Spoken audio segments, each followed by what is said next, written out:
ma haysto dalaan ku faano sababtana ma aqaano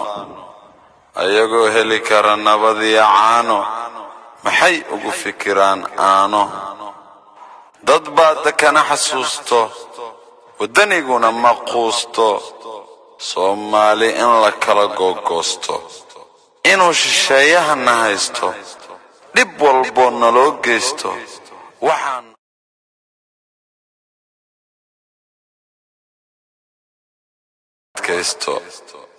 siyaasadda aad arkayso laguma ogolo inaad codayso qaladaadka haddaad caddayso dhib unbaa kugu dhacayso afkaaga iska hayso adigoon islurayn walaal laabtaada ku kaydso soo shuba weyso haddaad wax ka qaban weydo alla baryo gurigaaga ku leyrso ha ka qixin dalkaaga dhibtana ha u bixin nimaan kugu dhiig ahayn habeen qura ha la dhixin cidna nagamay nixin waxba nalamay sixin markaad cagahaaga ku joogsato adna ha u jixin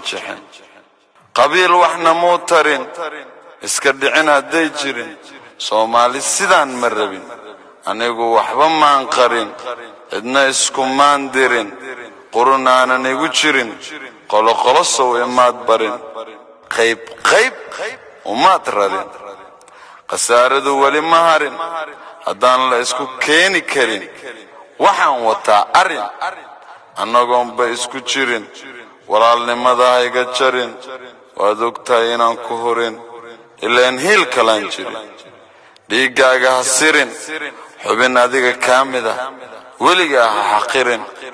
xuduudda ha iga xiran walaal isticmaal maskax keligaa gooni u bax dhalinyar markaad tahay dalkan adigaa ka ah ubax odayaashaan oo dhan qaar baa ah dhagax mid walbaba wuxuu rabaa madax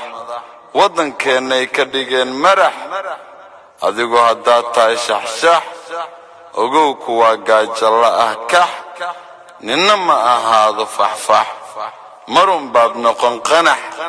xanuunkaa keena hadhow yaan la dhihin kanax yaan la dhihin hadhow kanax